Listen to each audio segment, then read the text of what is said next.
Sir, I need to see some ID. We've had reports of suspicious activity in the area. Reading a book. What's suspicious about that? Do you have identification or not? I'm a psychiatrist at the hospital across the street. I eat lunch here every single day. I don't care if you're the president. ID, now. Is it because I'm black? It was a bright Wednesday afternoon in Riverside Park, the kind of day where the sunlight hit the river just right, making everything look peaceful. Dr. Malcolm Pierce sat on his usual bench, eating his turkey sandwich and reading the latest issue of a forensic psychology journal. For 23 years, Malcolm had studied the human mind, specialized in evaluating police officers, and spent his life making sure that the people sworn to protect the public were mentally fit to carry guns, enforce the law, and make split-second decisions. Today, he thought, would be just like any other lunch break. Except it wouldn't be. A uniformed officer approached, walking with a purpose that immediately made Malcolm notice.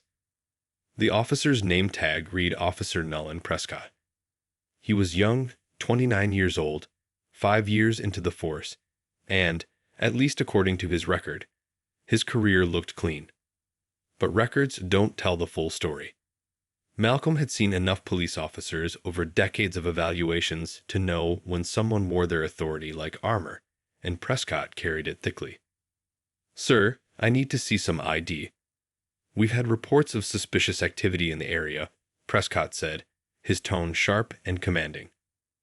Malcolm looked up slowly from his journal. His calm, even smile didn't waver. "I'm sitting on a bench reading a book," he replied. "What's suspicious about that?" The officer didn't flinch. "Do you have identification or not?" Malcolm sighed quietly, already understanding the situation. "I'm a psychiatrist at the hospital across the street. I eat lunch here every day." He gestured subtly toward the hospital building visible through the trees. "For 8 years, actually." Prescott didn't care. He stepped closer, hands hovering near his belt, the implicit threat unmistakable. "I don't care who you are. ID. Now." Malcolm paused. He could have simply handed over his hospital ID. It was there, in his wallet, ready to defuse the confrontation in seconds. But Malcolm knew better. Giving in would teach Prescott exactly what he thought he already knew, that a black man sitting alone in a park was automatically suspicious. Malcolm had spent decades teaching officers about bias, and he wasn't about to reinforce it in real life. Instead, he leaned back slightly, calm but firm. "Officer, under what legal authority are you demanding my identification?" Prescott's jaw tightened. "I don't have to explain myself to you. This is a lawful order. Failure to comply is obstruction." Malcolm shook his head subtly. "Actually, under Hybel v. Nevada, you need reasonable suspicion of criminal activity to require identification. I'm sitting on a public bench during daylight hours. What specific facts give you reasonable suspicion that I'm committing a crime?" For a moment, Prescott froze. This wasn't the usual interaction. Most people comply without thinking. They hand over ID, mumble apologies, and wait for him to walk away. Malcolm wasn't most people. "We've had reports of thefts in this area," Prescott said after a pause, trying to salvage authority. "What was stolen? When? What's the report number?" Malcolm asked, his tone steady. Silence, because there were no reports. Prescott had made it up on the spot. Malcolm recognized the lie immediately. It was the same technique he'd seen in countless officers trying to cover their bias. Create a reason, hope the target complies before anyone verifies facts. Malcolm could see Prescott's tension rising. The officer's hand twitched near his radio, a small but clear sign he was considering backup. The situation could escalate fast. Yet Malcolm stayed seated, composed, fully aware that every second counted. His body language radiated authority grounded in law, professional experience, and a deep understanding of the officer's psychology. "Look," Prescott finally said, trying to sound reasonable, "I'm just trying to do my job here. This park, we get a lot of problems. I'm sure you understand. Just show me your ID and you can go back to your lunch." Malcolm could feel the tension between what was said and what was meant. We get a lot of problems translated, in plain terms. People like you don't belong here. I'm sure you understand, meant submit or face consequences. Malcolm's life experience told him that Officer Prescott believed that the color of his skin made him inherently suspicious. "Officer, I'm going to explain something to you," Malcolm said slowly. "You approached me without probable cause. You demanded ID without reasonable suspicion. You've now claimed there are theft reports that don't exist. You're violating my Fourth Amendment rights, and you're doing it because of my skin color." Prescott's face flushed red. "That's not. I don't. It's not about." "What?" Malcolm asked, quiet, controlled, waiting for Prescott to articulate the unspoken. He didn't. They both knew the truth. Malcolm reached into his pocket, pulling out his wallet and slowly revealing a small card. He held it up. Dr. Malcolm Pierce, MD, PhD, Forensic Psychiatry. Police Psychological Services Consultant. Metropolitan Police Department. Prescott froze. Recognition flashed across his face. The officer's hand dropped slightly, his earlier confidence shaken. Malcolm spoke carefully. "You've just confronted the forensic psychiatrist who evaluates officers for psychological fitness.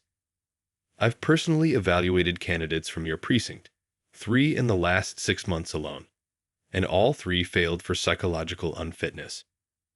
The silence in the park thickened. A woman paused with her stroller. 2 teenagers on bikes stopped. Even a man walking his dog slowed down. Prescott's authority suddenly felt fragile in the face of Malcolm's professional standing. I was just doing my job," Prescott mumbled, trying to regain control. "No," Malcolm said firmly. "You violated my rights. You demonstrated bias. You assumed who belongs in this park based on my skin color. That is not your job. That is not lawful." Prescott's mouth opened and closed, words failing him. Malcolm jotted his badge number in his journal, stood slowly, and walked away, keeping his composure. 8 minutes. That was all it took. 8 minutes that would unravel a career.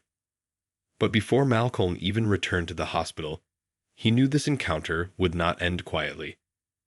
He made a call to Internal Affairs, reporting the violation with precise details, including witnesses, timestamps, and the legal reasoning Prescott had ignored. It was a call that would trigger an investigation exposing not just Prescott, but a deeper problem in the precinct. Before we continue, where are you watching from right now? Drop your city or country in the comments. And if you haven't already, hit that subscribe button, because what happens next is intense, and you don't want to miss a single moment of how a routine lunch turned into a career-ending confrontation. Malcolm didn't return to his office feeling victorious. He returned calm, precise, and determined. He knew the impact this encounter could have, not just on Prescott, but on the system that allowed him to act unchecked. By the time he reached his desk, he had already dialed the Internal Affairs hotline. He didn't waste a second.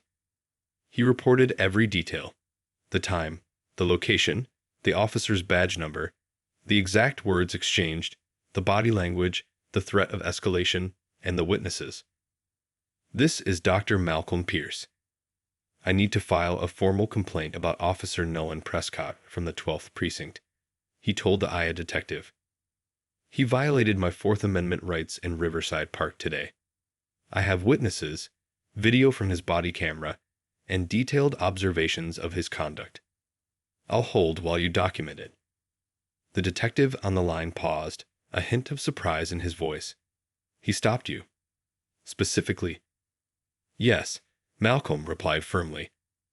"And I am requesting a full evaluation of his psychological fitness for duty based on what I observed during the encounter." The detective didn't hesitate. Malcolm's reputation preceded him. Every IA investigator in the city knew that Dr. Pierce didn't file complaints frivolously. Every word he provided was factual, precise, and supported by years of experience. "Understood. We'll begin the investigation immediately. By the end of the day, Prescott had no idea of the storm he had triggered. His body camera footage had already been secured, and the IA team had pulled the stop and complaint data from the last 5 years. The numbers were stark. In 1,247 traffic stops, 892 had been of people of color. Only 198 of those stops resulted in citations or arrests, a 22% hit rate. Meanwhile, 355 stops had involved white citizens, with 267 arrests or citations, 75%. The statistical pattern screamed bias. Malcolm spent the afternoon back at work, meeting with other officers and reviewing evaluation files. His mind was always analytical, always precise. But the thought of Prescott's aggressive stance in the park, the hand hovering near the radio, the lie about theft reports, stayed in his mind. The officer had underestimated him in the worst way possible. He hadn't accounted for Malcolm's knowledge of law, officer psychology, or the system itself. Prescott's mistake had been thinking that fear and intimidation would make Malcolm comply. 2 days later, Prescott was called in for an IA interview. He was nervous but tried to mask it with a neutral expression.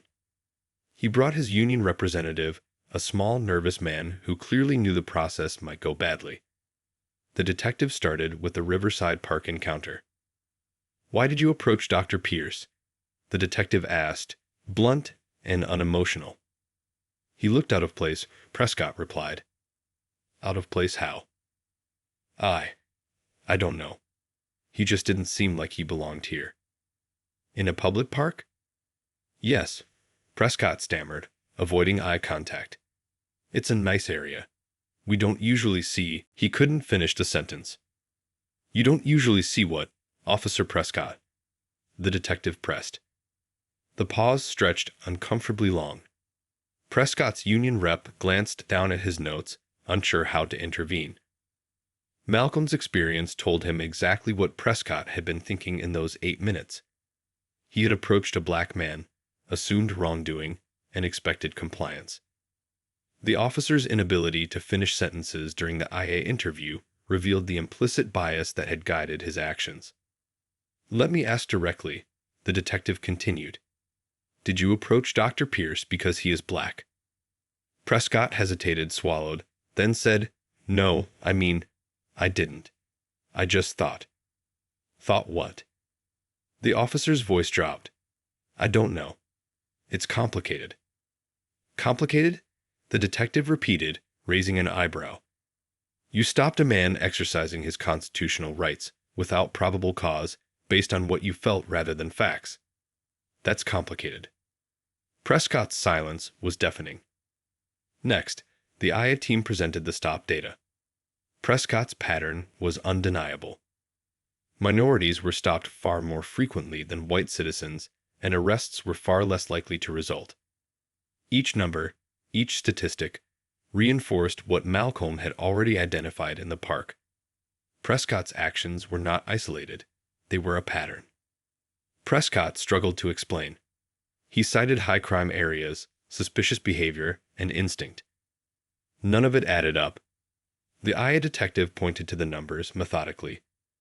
If these stops were based on legitimate suspicion, the arrest and citation rates would be similar across demographics. They are not. You are violating constitutional rights repeatedly. The union rep tried to interject. He's following his training. He's doing his job. The detective's gaze didn't waver. Following training doesn't excuse bias. Repeated violations of civil rights are not part of the job description. You understand that, correct? Prescott nodded, silently acknowledging that the situation was spiraling beyond him. The IA investigator made notes about his demeanor. Defensive, avoidant, rationalizing behavior that could not be justified. Malcolm had predicted this behavior. Officers like Prescott almost always attempt justification when confronted with data. While Prescott sat sweating under questioning, Malcolm's formal psychological evaluation was in progress. In a 16-page report, He documented the encounter in Riverside Park, the Aya interview, and Prescott's stop patterns. He noted authoritarian traits, an inability to accept mistakes, defensive reactions, implicit racial bias, and a lack of self-awareness. The conclusion was clear. Prescott was psychologically unfit to carry a badge or a firearm. Meanwhile, word of the Aya investigation spread quietly within the department. Supervisors who had previously overlooked Prescott's behavior were forced to confront the evidence: the body camera, the statistics, and Malcolm's evaluation. For once, accountability was unavoidable. Prescott's time on the force had created a clear, traceable pattern of bias, and the evidence left no room for excuses. That same week, Malcolm returned to Riverside Park, sitting on a different bench out of Prescott's line of sight. He watched the environment, observing people going about their lives, oblivious to what had happened days earlier. Parents with children, joggers, dog walkers, none of them knew the significance of a man sitting quietly, asserting his rights. It was a reminder to Malcolm of why he did this work. The power imbalance between a uniformed officer and a civilian could crush someone in seconds. Most people, without his credentials, knowledge, and experience, would comply silently, afraid to push back. They wouldn't be able to call internal affairs with authority, cite Supreme Court cases, or document the encounter with precise evidence. Prescott had underestimated him, and that underestimation would cost the officer everything. Malcolm also understood the broader stakes. This wasn't just about Prescott. It was about a precinct, a system, and the patterns of behavior that allowed officers to profile and intimidate people with little consequence. The Aya investigation would reveal the numbers, the discrepancies, the psychological issues, and the systemic problem. And it would be just the beginning. As Malcolm walked back to his car, he made a silent promise. He would see this through to the end, not just for himself, but for everyone who had been stopped, intimidated, or treated unfairly because of the color of their skin. Riverside Park had become more than a lunch spot. It had become a battlefield for justice, accountability, and change. The first cracks in Prescott's career were forming. The numbers didn't lie. The patterns didn't lie. And Malcolm's report would ensure that the truth could not be ignored. By the third week after the Riverside Park encounter, Officer Nolan Prescott could feel the walls closing in. Internal Affairs had presented him with the evidence: body camera footage, stop data, and Malcolm Pierce's detailed psychological evaluation. Each item was piled on top of the other like bricks in a weight he couldn't lift. He had tried to convince himself this was a minor misunderstanding, that Dr. Pierce had overreacted, and that he could talk his way out of trouble. But the numbers didn't lie, the footage didn't lie, and Malcolm's reputation carried weight no union representative could counter. Prescott's union tried to shield him.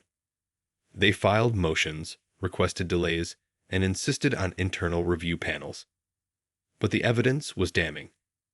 892 stops of people of color in 5 years, only 198 resulting in citations or arrests. The arrest rate for white citizens was nearly 4 times higher in proportion to stops. When Malcolm's evaluation noted authoritarian tendencies, defensive posturing, and clear implicit bias, it became impossible to argue that Prescott was fit for duty. On day 28 of the investigation, the department issued a termination letter. Prescott read it over in disbelief. Multiple policy violations, a repeated pattern of discriminatory behavior, violation of constitutional rights, and psychological unfitness for duty were cited. Every word was backed by evidence. His career in law enforcement, 5 years of work, ended in a single document. He tried to appeal. His union fought hard. They argued that this was just one incident, that he had made mistakes but was otherwise competent, and that he deserved another chance. But when the appeals board asked one question, the conversation ended. If we reinstate this officer and he violates someone's rights again, are you prepared for the department to be sued for millions because we ignored clear evidence of a pattern? The union rep had no answer. The termination stood. Prescott was finished. Malcolm, however, wasn't done. Because this wasn't just about Prescott. It was about a system that had allowed him to operate unchecked for years. Complaints had been filed against him before, dismissed superficially, and never investigated fully. Malcolm filed a formal civil complaint with the city's Civilian Complaint Review Board, documenting both the incident in Riverside Park and the pattern of misconduct within the 12th Precinct. The review board launched its own investigation. They pulled stop data for the entire precinct, interviewed residents, reviewed complaint files, and analyzed officer behavior. The findings were devastating. Prescott wasn't an outlier. He was the symptom of a larger problem. Stops were disproportionately focused on people of color, arrest and citation rates skewed in favor of white citizens, and use of force incidents were concentrated in minority neighborhoods. The precinct had a systemic culture problem, and Prescott was a glaring example. The review board issued a scathing report. They called for the precinct commander's replacement, demanded new training protocols, required independent monitoring of all stops, and mandated quarterly reporting of demographic data. Some officers resigned rather than adjust. Others complied, knowing that they were now under a microscope. The public reaction was intense. Civil rights organizations applauded, police unions decried the changes as overreach, and the city council, facing political pressure, implemented the reforms immediately. Meanwhile, Malcolm continued his work. He returned to Riverside Park, sometimes eating lunch on a different bench, watching the rhythms of everyday life. Officers on patrol now nodded politely and walked past. Word had spread about Prescott, and no one wanted to repeat his mistakes. The park had become a symbol, a site where knowledge, professional credentials, and the courage to assert rights intersected to force accountability. 6 months after the termination, Malcolm filed a federal civil rights lawsuit. The complaint alleged Fourth Amendment violations, racial profiling, failure to supervise, and a culture that tolerated discriminatory policing. He had thought carefully about this step. His wife had been hesitant. "Do we really need to go through all this?" she asked. Malcolm's response was firm. "I was violated. My rights were trampled because of my skin color. That has value. The city must feel the consequences of allowing officers like Prescott to act unchecked. If I refuse, I send the message that violations are free." The city lawyers reviewed the evidence carefully, the termination letter, Prescott's psychological evaluation, the review board's findings, stop data, and Malcolm's reputation. They recognized the risk. The case could not be ignored. They offered a settlement, $680,000 and additional reforms beyond what the review board had already mandated. Malcolm accepted. Part of the money went to a college fund for his nieces, another portion toward a down payment on a coastal property, and the rest into retirement savings. Prescott's life, by contrast, was unrecognizable.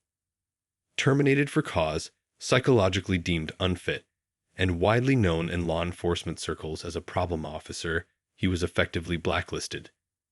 Private security work was short-lived, and every employer encountered complaints and incidents. Eventually, he left the field entirely. In interviews, he maintained he had been railroaded, never admitted bias, and never took responsibility for violating Malcolm's rights. Some people never learned, but the consequences caught up with him. The 12th Precinct underwent sweeping reforms. Leadership changed. Officers were retrained. Stop data was monitored rigorously.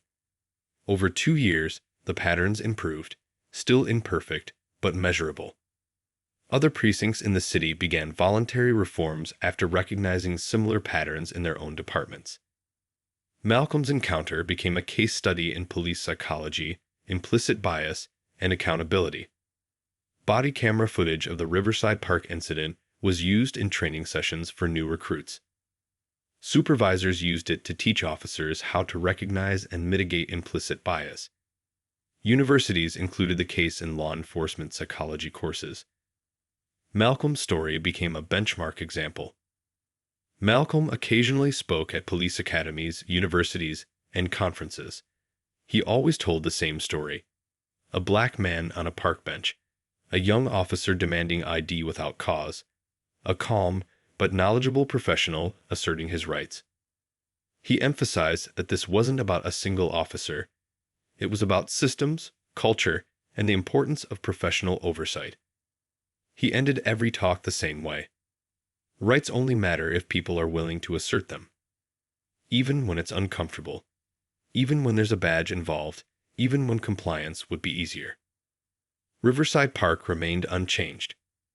People still sat on the same benches, jogged along the same paths, and walked their dogs near the river. Few knew of the events that had unfolded there. The encounter that ended a career, led to a major civil rights settlement, and forced systemic reform in one of the city's police precincts. Malcolm sometimes returned to the park, quietly reflecting on the power of knowledge, preparation, and the courage to act. 8 minutes on a bench had changed everything for one officer, and for countless others who would never again be stopped without cause. After the lawsuit was settled, Malcolm Pierce didn't stop working. The $680,000 settlement provided financial security, but more importantly, it gave him the satisfaction of knowing that accountability had been enforced. He had fought not just for himself, but for every person in that city who could be stopped, intimidated, or profiled without cause. The Riverside Park incident became a pivotal case in his career, one he used repeatedly to teach officers, students, and the public about constitutional rights, implicit bias, and professional ethics. Officer Nolan Prescott, meanwhile, had to come to terms with the reality that his law enforcement career was over. He applied to other police departments, but his termination for cause and psychological unfitness report followed him. Every background check flagged him, and most departments refused to hire him. He turned to private security work for a short while, but complaints from clients and coworkers made him unemployable there as well. Eventually, he left the field entirely. In interviews, he insisted he had been treated unfairly, claiming he had only made a mistake in judgment. He never admitted the racial bias that had dominated his stop patterns. He never took responsibility for the rights he violated. The 12th Precinct, however, underwent a complete overhaul. The precinct commander was replaced, new leadership was brought in, and all officers were required to undergo retraining. Stop and arrest data began to be monitored in real time, and officers had to submit reports explaining their reasoning for stops, ensuring accountability. Quarterly audits were instituted, and an independent civilian monitor oversaw the precinct's compliance with reforms. Some officers resigned rather than adapt. Others adjusted their behavior, understanding that the culture of tolerance for biased policing was no longer acceptable. Malcolm watched these changes with cautious optimism. The stop data from the precinct improved over the next 2 years. It wasn't perfect, but the racial disparity in stops decreased and arrest rates became more proportionate. Other precincts in the city, seeing the public scrutiny and the success of the reforms, voluntarily examined their own patterns. The Riverside Park incident had sparked a ripple effect, proving that one individual standing up to injustice could influence a system far larger than themselves. Malcolm's role as a forensic psychiatrist became even more prominent. He was invited to give lectures, lead workshops,